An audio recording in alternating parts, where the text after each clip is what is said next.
for being here today. Thank you. Gentleman from California yields.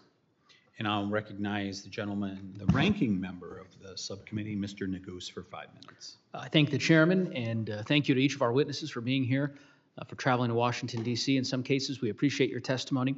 In particular, I want to thank my good friend and someone whom I think has been an exceptional public servant in the state of Colorado for many, many years, and that's a commissioner, state representative, state senator, and now, of course, executive director Gibbs. And couldn't agree more and concur with his assessments regarding what needs to be done with respect to a number of the issues that he described. And of course, I'm biased because he is my constituent back in Summit County, Colorado, but we're grateful for him being here. I want to just follow up, Mr. Canterbury, sorry, I hope I pronounced that right. Is that? Yes, sir. Yes, sir. Okay, great. I want to follow up on a particular provision of your written testimony. So I believe this is the second to last page.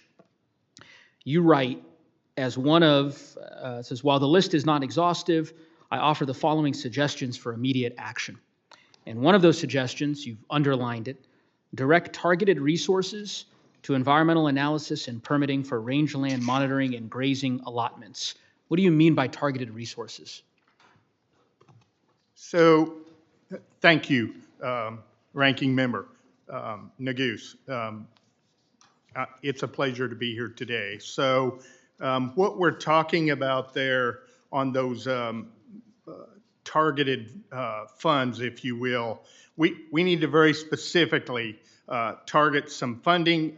Every agency, as you know, is out of funds. We need some funding directly for the monitoring protocols. That's right. That we all live by. Yep. So the agencies can get this monitoring done. So here's why I asked. No, you answered the question. Thank you, Mr. Canterbury. And because you've resolved that in my mind. I just want to make sure I understood that. When you said targeted resources, what you mean is targeted funding. That's the word you used. I concur with that assessment. Were you invited here by the majority or by the minority of this committee? As a witness today. That's a really good question. I'm assuming I was in. Why don't I answer that question for you? You were invited by the majority, and we're delighted to have you. In particular, as a Coloradan, I'm certainly delighted to have you here. But the reason why I say this is my colleague from California, took great umbrage with the idea that the Democratic witness and Democratic members of Congress are demanding more funding, and yet.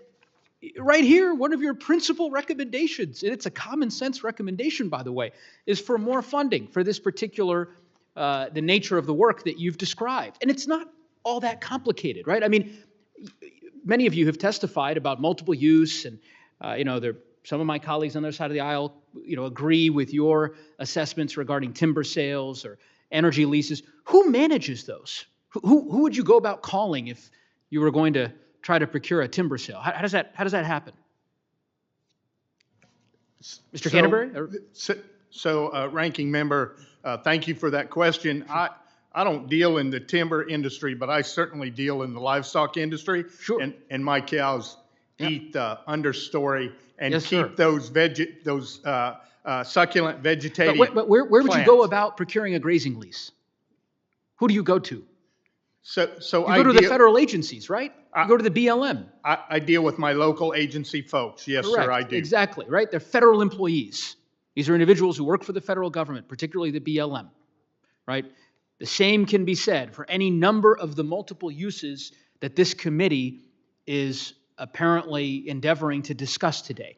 My broader point is that as we're discussing multiple use and the benefits of multiple use and the need for the federal government to be more responsive, a mile away, President Trump is endeavoring to gut every federal agency piece by piece.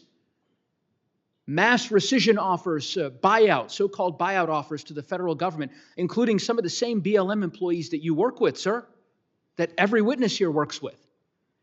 And it feels a little bit like we're in the twilight zone here. That we're supposed to have a sort of normal federal land subcommittee hearing to discuss the propriety or the benefits of multiple use and ignore the storm that is developing around us. I mean, I'm sure you all are aware of this. Agencies are being shut down here in Washington.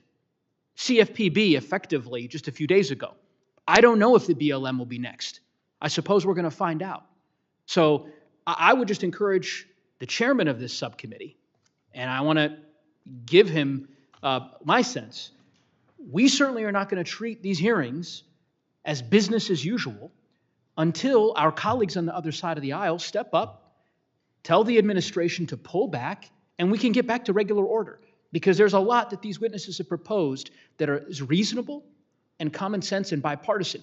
But let me assure all of you, none of it will come to fruition if the current administration has its way.